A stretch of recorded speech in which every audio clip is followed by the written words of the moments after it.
afternoon, Miss Carter. I think I might just sit in this chair during the whole afternoon performance and evening performance. Planning.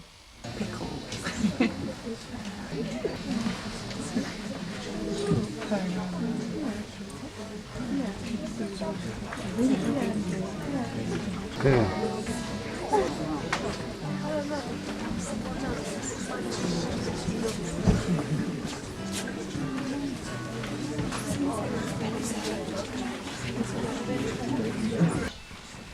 We'd ask you to turn off all mobile phones as this will interfere with our equipment. Thank you.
Treasure in the walls. Rooks in the chimney. Mushrooms on the ceiling. Frogs in the cellar. And all for 3 and 6 a week.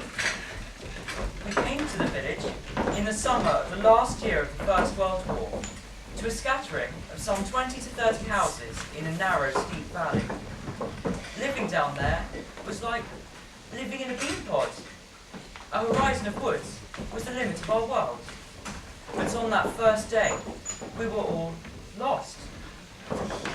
Our mother too was distracted from duty, seduced by the rich wilderness of the garden so long abandoned. All day she trotted to and fro, pouring flowers into every pot and jug she could find on the kitchen floor. Beds, chairs and ornaments swirled from room to room, pursued by the gusty energies of mother and the girls. Nothing escaped or changed, and so it remained for 20 years.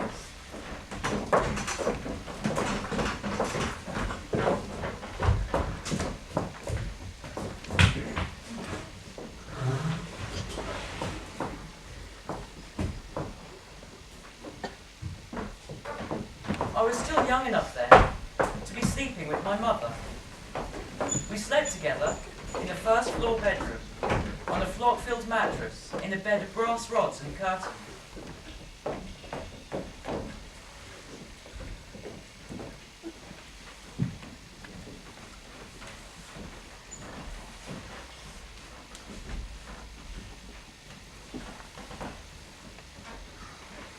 In the ample night, and the thickness of her hair, I consumed my fattened sleep, drowsed and nuzzling in her warmth of flesh, blessed by her bed and safety. My mother, freed from her noisy day, would sleep like a happy child, humped in her nightdress, breathing innocently and making soft drinking noises in the pillow.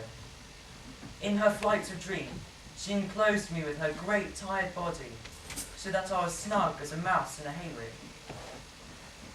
It was for me alone that the night came down, for me, the Prince of Darkness, when only I would know the huge helplessness of her sleep, her dead face and blind, bare arms.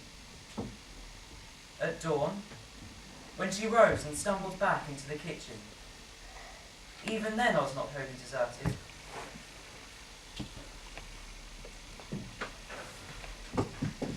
I rolled into the valley her sleep had left, lay deep in its smell of lavender, deep on my face to sleep again, in the nest she had made my own.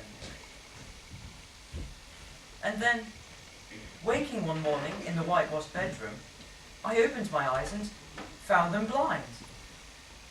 Though I stretched them and stared where the room should be, there was nothing but a glare of gold, flat on my throbbing eyelids. I groped for my body and found it there. I heard the singing of birds, yet there was nothing at all to be seen of the world, save this quivering yellow light. Am I in heaven? Am I dead? Marge! I can't see nothing!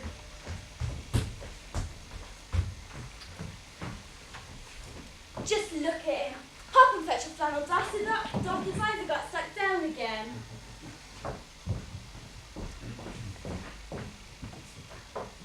The cold edge of the flannel passed over my face, showered me with water, and I was back in the world.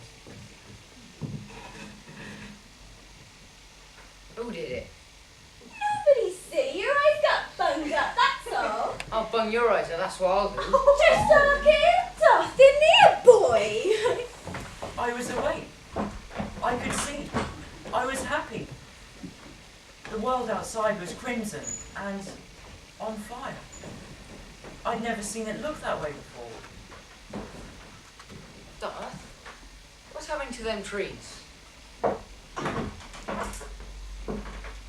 Nothing's happening. Yes, it is. Then, they're moving. It's the leaves dropping.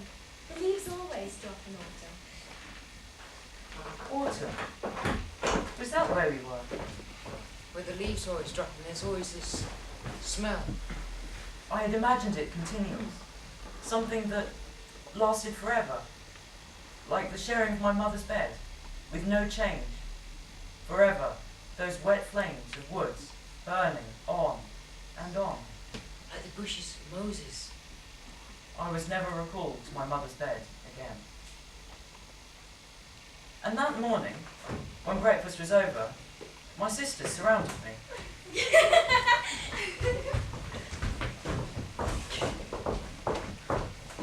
They wrapped me in scarves.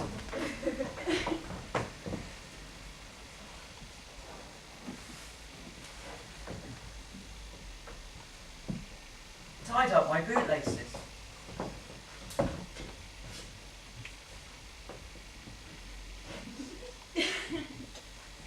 Thrust a cap on my head and stuffed a baked potato in my pocket. What's this? You're starting school today. I ain't, I'm stuck at home. Now come on, Lo, you're a big boy now. I ain't. You are. I'm not. Boys who don't go to school get turned into rabbits, put into boxes, and chopped up on Sunday. They picked me up, Come wanted on, me. Lo. Lo! They carried me up to the road. The playground roared like a rodeo.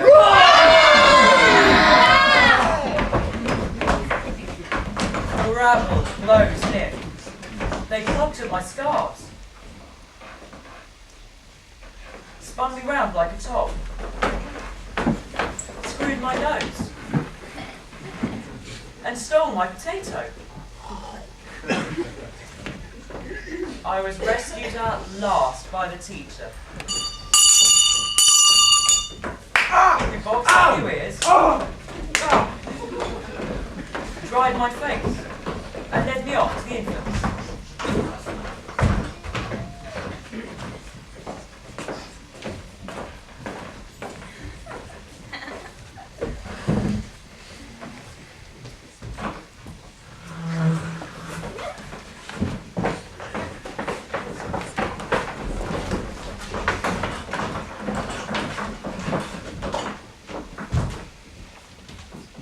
What are you staring at, eh?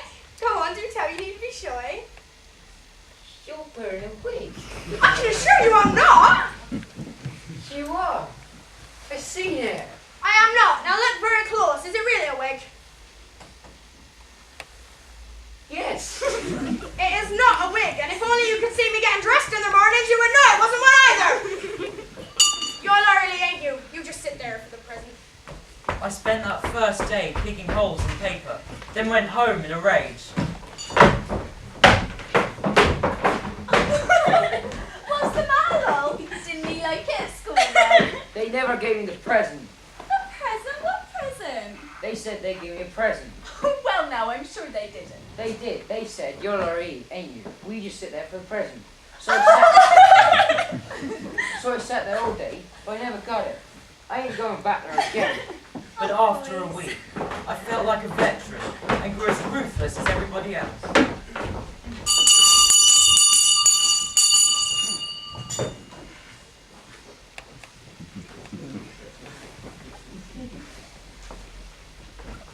Twice 1 is 2, twice 2 is 4, twice 4 is 8, twice 8 is 16, 12 inches 1 foot, 3 feet, make a yard, 20 pounds, make a stone, 8 stone, make 100 weight, 20 100 weight, make a son, 1 God is love, 1 Lord is king, 1 king is George, 1 George V. Stop shuffling your feet, Laurie Lee. Smirking at that miserable Betty. I will not have it! I repeat! Miss B, the head teacher, was a bunched and punitive little body whom the school had christened Crabby. She had sour yellow hair coiled in earphones and the skin and voice of a turkey. We were all afraid of the gobbling Miss B. She spies, she pries, she crouches, she pounces. She's a terror. We were all afraid of the gobbling Miss B, except Spadge Hopkins. Good morning, class. Good morning, teacher.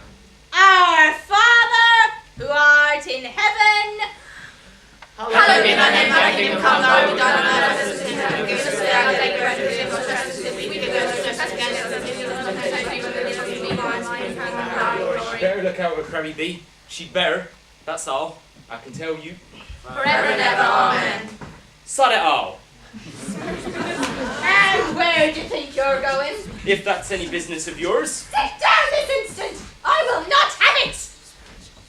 Somebody come and help me! To Tarnan. But nobody moved. We just watched. We saw Spadge lift her up and place her on top of the cupboard, then walk out of the door. Spadge, and Spadge, Spadge, Spadge, Spadge, Spadge, Spadge! Z-Y-S-N-W-B-U-T-S-N-R-Q-B-O-N-N-O-N-J-O-N-N-O-N-J-O-N-N. Crabby B was replaced by a new head teacher, a certain Miss Wardley from Bolton.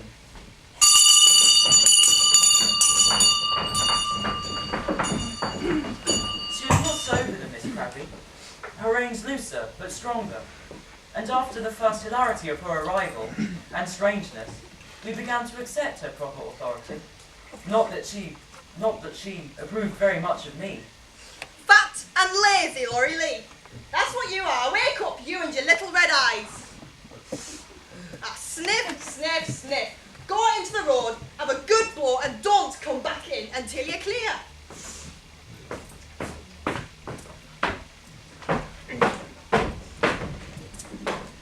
Of course, I don't really belong to that lot. I'm something different to them. I'm a young king. Yes, placed secretly here in order to mix with the commoners. There was always a mystery about my birth. One day, they'll see. One day, a gold coach will pull up outside our kitchen door with footmen in uniform. Mother will cry, but they'll stand very solemn and respectful. Tom, Marge, Darth, Phil, Jack, and Tom. Then I'll go off to my palace and eat bacon and eggs off my throne. Of course, I'll be a generous king. I won't throw my brothers in dungeons. I'll give them banquets, cakes, and jellies, and things. And to all my sisters, Marge, Darth, and Phil, I shall give princes, and they shall live in palaces in Stroud. God save our gracious King. And when I'm king, Miss Wardley shall curtsy long to reign over us. God save our King. Hey, let's face it now, Laurie Lee. Bring a handkerchief tomorrow, I'm sure we'd all be grateful. Here now, let me have a look at your sums. Yeah, of course, what? Done hard. Ain't hard. Ain't you a good scholar? You're in your jack. I wish I were a good scholar like thee. This is the way we rush ahead, rush ahead, rush ahead. This is the way we rush ahead, early in the morning.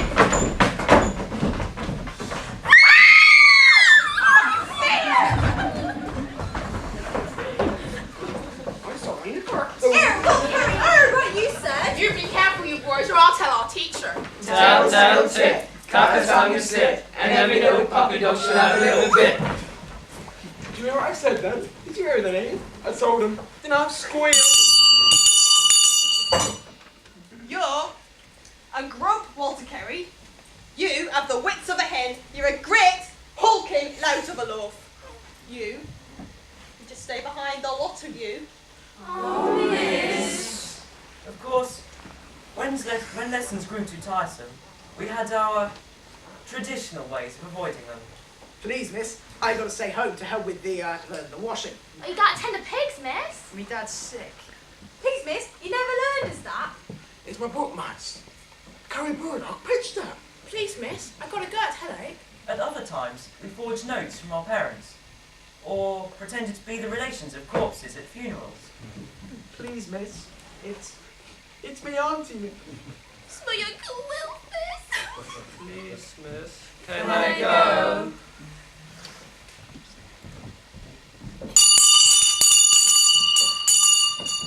Ashes to ashes, dust to dust. If God won't have thee, the devil must. Ashes to ashes, dust to dust. If God won't have thee, the devil must. Ashes to ashes, dust to dust. If God won't have thee, the devil must.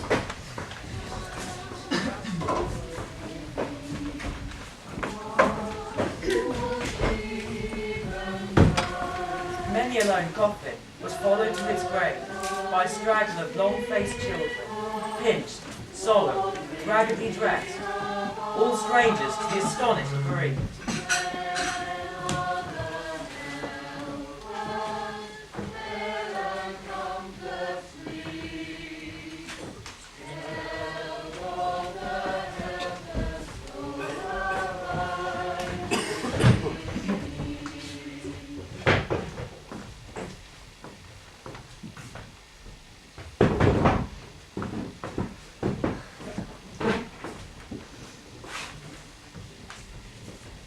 Except for the hours we spent in school, our waking life and our growing years were for the most part spent in the kitchen, and until we were married, or ran away, it was the common room we shared. Here we lived and fed in a family fun, lived on each other like birds in a hole. We elbowed our ways, without spite, all talking at once, or crying out against each other, but never, I think, feeling overcrowded, being as separate as notes in a scale.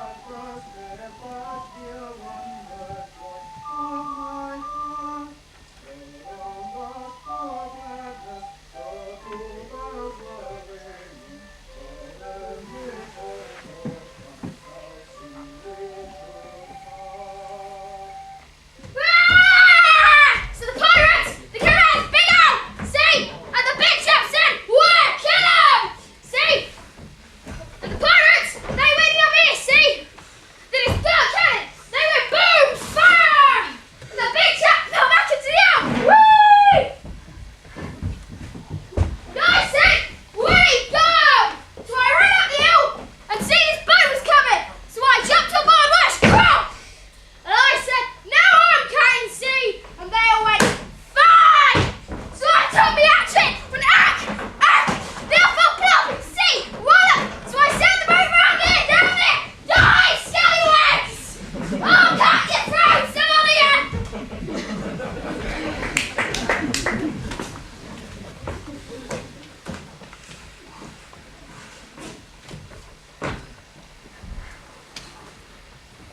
What's the name of the king then?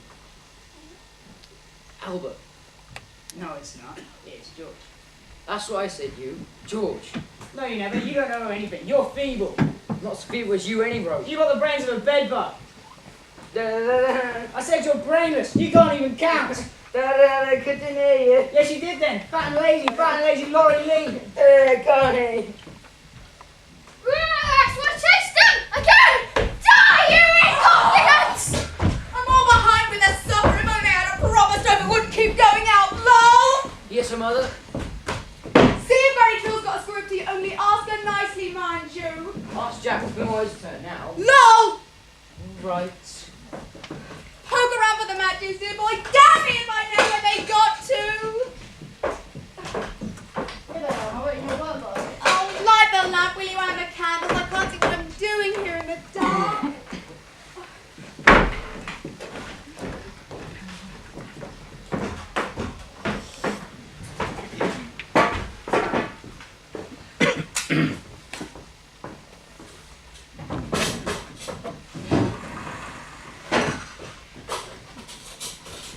Oh, Granny Trill. Now don't mock the poor soul alone by herself all day. Now did you get the tea? Right then, you can warm the potluck. Jack, you clear a place for the girls. Come on, Tone, time for supper. Poor Granny Trill, poor lone creature. It's a sin and shame. Not my magazines! Oh, you boys ought to pop up and pay her a visit tomorrow. You know how she dotes on you. Hello, Emma. You! Hello, boys. You're home. Where have you been? You're late. Hello, Ma. Got anything for us? Marge! Here's some licorice. Hello, Phil. Hello, Duff. Look at my game. It's pirates. Come and sit by the fire. Look half dead. Oh, I was murder in Stroud, Mum. I fell over twice in the High Street and showed my stockings. Oh, I'm sure I showed everything, Mar. It was terrible. And a horse whipped in Maypole's window. And old Mr. Fowler couldn't get downhill and had to sit on his bottom and slide. Oh, it's freezing harder than ever now. We won't none of us be able to budge tomorrow. Oh, Dr. Green came up the shop this morning, Mar, wearing corduroy bloomers. Laugh! Ma, John, Phil. And look, I joined a church on fire. Look. Ma, I haven't eaten all day. Whatever would the gentry say if they could see this table? Real gentry would have a fit. Why not? Why? We're dining out of every place just so, that's why. The silver and the napkins all had to be arranged in order, a set for every dish. First, the butler would bring in the soup. Scoop, scoop! He'd serve the ladies first. There'd be silver trout next door, fresh salmon richly sprinkled with herbs and sauces. Flick, flick! The ladies never did more than peck at their food. Why not? Oh, it wasn't thought proper. Then cook would send in some violet cakes and there'd be walnut and fruit. In brandy. You'd have wine, of course, with every dish. Mind you, it was a long hard day we girls out of it then. You'd be up before dawn laying 20 or 30 fires, and there was all the sweeping, scrubbing, dusting and polishing, running up all them stairs, answering all those bells that would always start ringing just as you put your feet up for 2 minutes. £5 a year. That's what I used to earn. Still, there was plenty of fun to be had below stairs and always plenty to eat. I'll never forget Miss Emily's betrothal. A man came from Paris just to do her hair. Her dress had 1,000 pearls. The gentlemen all wore uniforms. Oh, and then the dance. We were all of us on the top lawn, listening. I was wicked in those days. I seized hold of the pantry boy and said, "Come on, Tom." And we danced up and down the passage. found us and boxed our ears. Hush! What's that? We heard then, far away, down the lane, the drag of metal on frosty ground, the intermittent rattle of rusty chains. He's broke out again. It's him. Marge, bolt the door. Don't turn the lamp. The chains rattled nearer and nearer, up the lane, round the corner, along the top of the bank. Then, with the drumming of feet, he was here. Proud in the night, the beast passed by, head crowned by royal horns, his milky eyes split by strokes of moonlight, his great frame shaggy with hair. He moved with stiff and stilted strides, swinging his silver beard, and from the tangled strength of his shoulders trails the heavy chains he had broken. Two words that were almost worship, for this was not just a straying animal, but a beast of ancient dreams. The moonlight walker of the village roads, half captive, half rotting king. He was huge and hairy as a Shetland horse, and all men were afraid of him. Yet when nights were bright with moon or summer, neither spike nor chain could hold him. He snorted and reared, tore his chains from the ground, and came training his lust through the village. He walked alone, reeking with power and white in the moon. He went his awesome way. Did you ever see a goat so big? That knocked you down and trampled you. I heard he knocked down Miss Corn.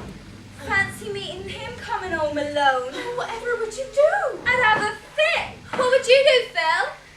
Phil! But Phil didn't answer. She had run away and was having hysterics in the pantry. Phil!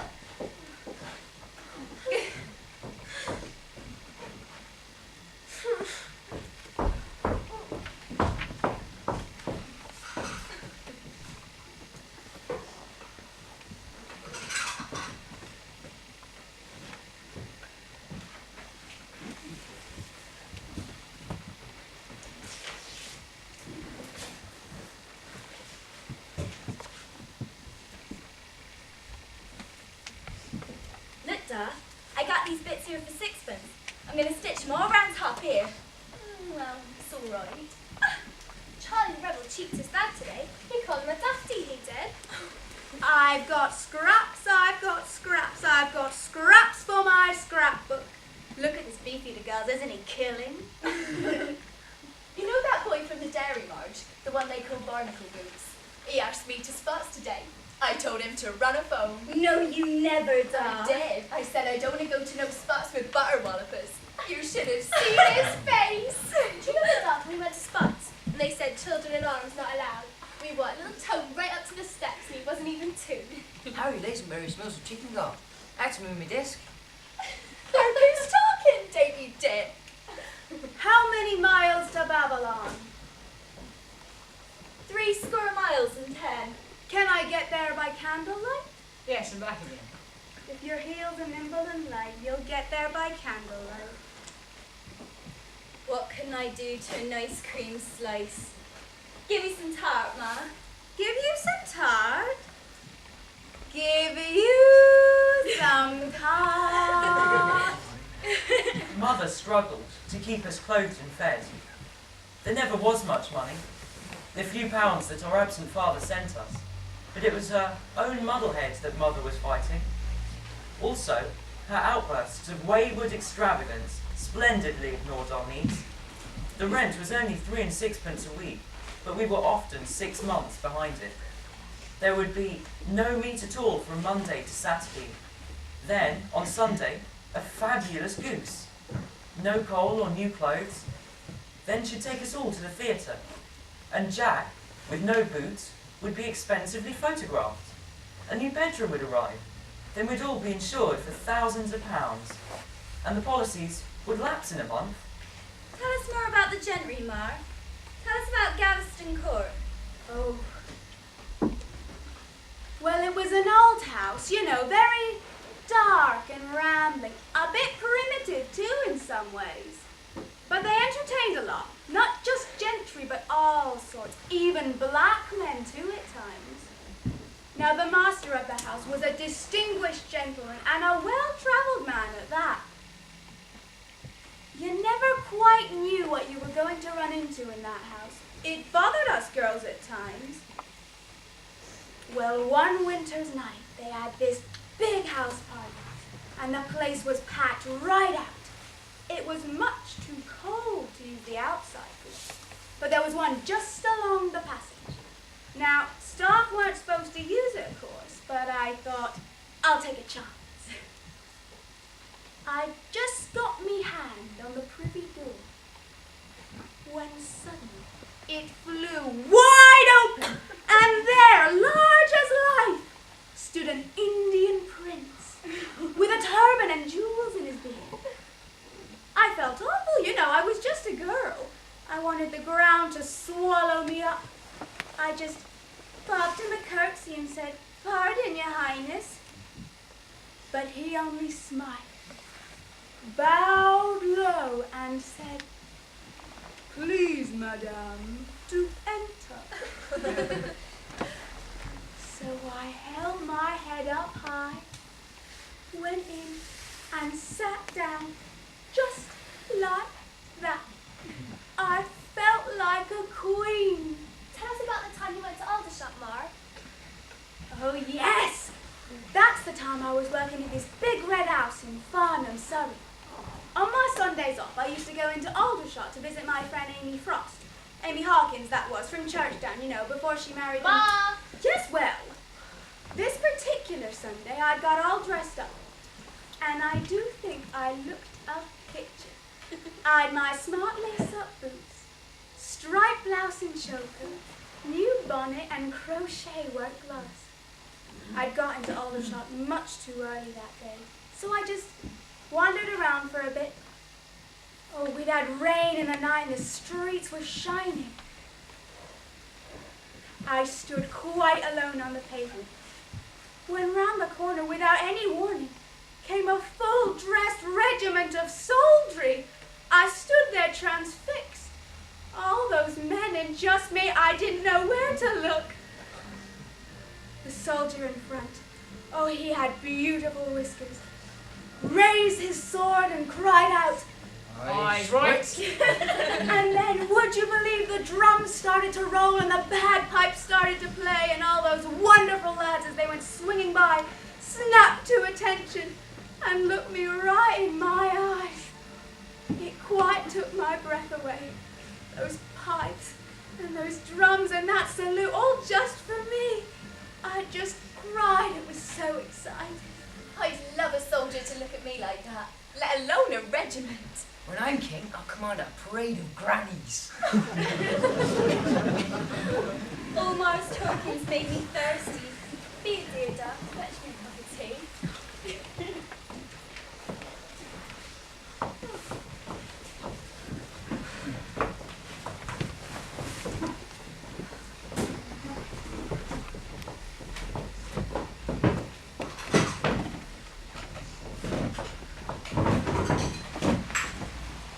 Not that one! That's my beautiful porcelain cup! I'll fetch one from the scullery.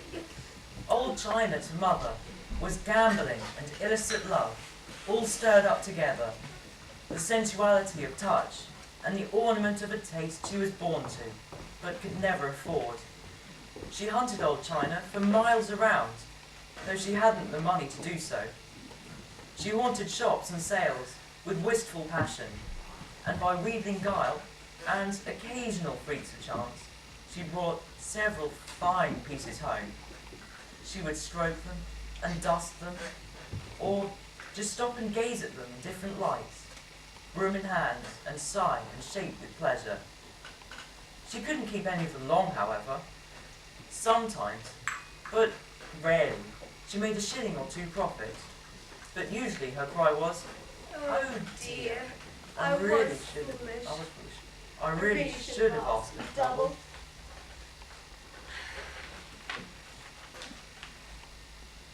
There's a big auction today at Bisley! Why did nobody tell me? It's an, oh, for goodness sake, the Delacour family, you know! Very cultivated they were! Oh, it'd be a crime not to go! Damn it, there's a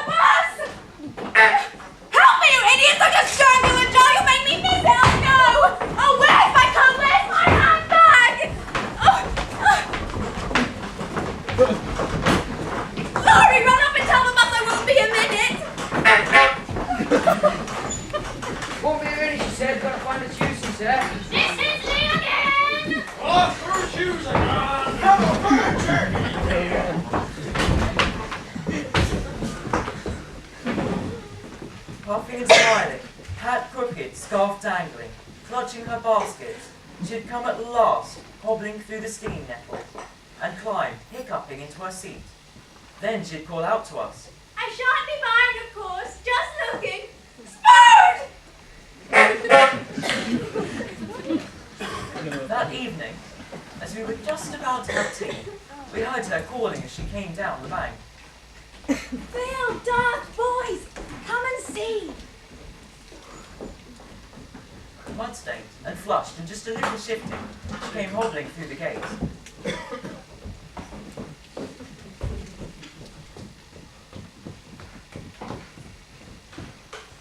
Well now, you should have been there. Such china and glass. I've never seen anything like it. And dealers everywhere. But I did 'em all in the eyes. Look.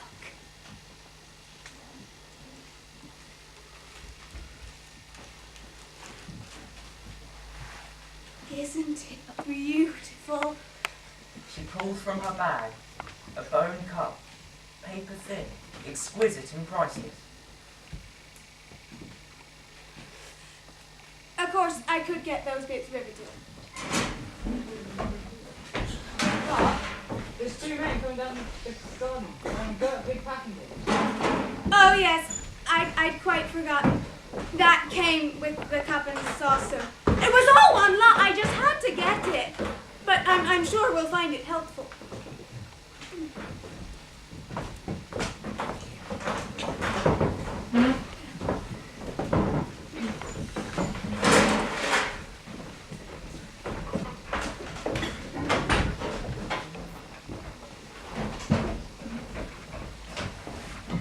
A ball cup, a bundle of stair rods, an egret, the end of spades, Some sheep's teeth. a framed photo of Leamington Baths. Oh, Mar, you really are the limit.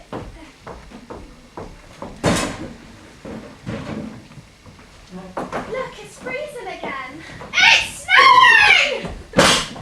Oh, it's old Mother Jenkins up there plucking a goose.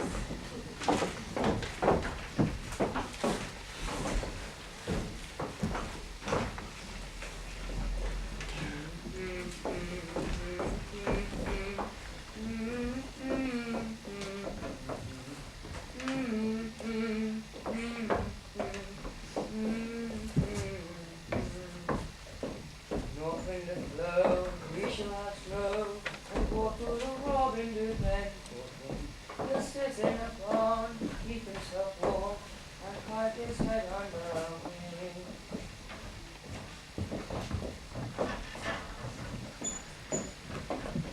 Come along, time for bed.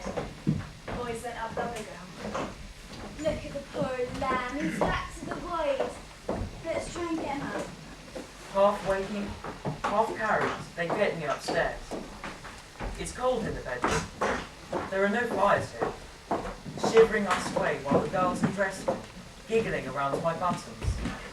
Away goes the candle downstairs. Doors creak, and the kitchen door shuts. My bed half is cold. Jack's hot as a bird. For a while I lie doubled, teeth chattering, blowing, warming up against him, slowly. Keep your knees to yourself. So, finish the number. 700. Now double it. When my gran died, I went to work for the inn at Sheepscombe. That's where I learnt to frog march, and there were plenty who got it. Pug sawers, he was the biggest bully in Sheepscombe. Cider used to send him mad. He'd pick up the tables and lay about him like an animal, whilst all the chaps would be on the piano. Nance, they used to holler, "Save us!" I was the only one who could handle him. I spent several years there, and then one day I read in the local paper, "Widower with children seeks housekeeper." And that is how I met your father. He left us when I was 3. When he'd gone, my mother brought us to the village and waited. She waited for 30 years. The few years Mother spent with Father, she fed on for the rest of her life. He was proud of me then. I could make him laugh. Nancy, you're a killer, he would say. He admired me too. He admired my looks. He really loved me, you know. Come on, Nancy used to say. Take out your pins, let down your hair, let me see it shine. So I'd go over by the windowsill and I'd shake it over my shoulders. And he'd twist and arrange it so that it caught the sun. And then he'd just sit there and gaze and gaze. Sometimes, when you children were all in bed, he'd clear all his things away and say, come and sing us a song. So I'd go over by the piano and I'd sit on his lap and he'd play with his arms around me. My old father years ago had a maid who loved him so, but their story went awry, so they kissed and said goodbye. Then a nightingale above sang a melody of love. Years went by and still it lingered, haunting night and day. Once again, sing, oh sing, nightingale, for the sound of your song lingers on. When the joy and the laughter are gone, for your song through the nights and days will be here in my heart always. In trying to recapture the presence of my mother, I am pulling at broken strings. The years run back through the pattern of her confusions, her flowers and songs, her unshaken fidelities, her attempts at order, her relapses into squalor, her near madness, her crying for light, her almost daily weeping for a dead child daughter, her frisks and her gaieties, her fits of screams, her hysterical rages, her justice towards each of us children. Nothing that I see now that has that edge of gold around it, the change of a season, a jewelled bird in a bush, the eyes of orchids, water in the evening, a thistle, a picture, a poem. But my pleasure pays some brief duty to her. She tried me at times to the top of my bent, but I absorbed from birth, as now I know, the whole earth through her jaunty spirit. You know, what I know, Summer. What's that, Walt? Shan't tell ya. Well, if you want to know, I may as well. Jones's pond is barren. I've been a-slagging it all morning. Millions been coming horses and traps and skates and things and all. Remember I told you, and I got there first.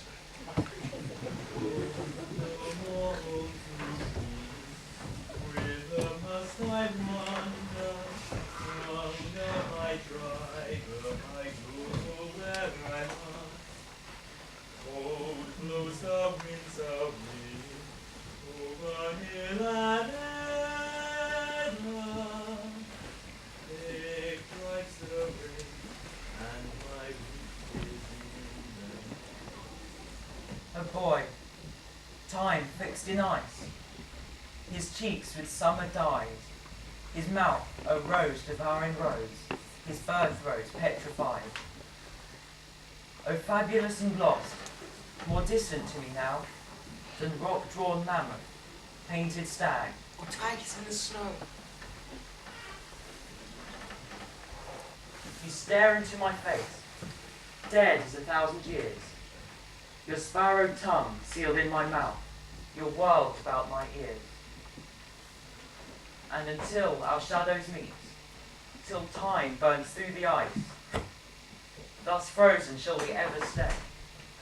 locked in this paradise.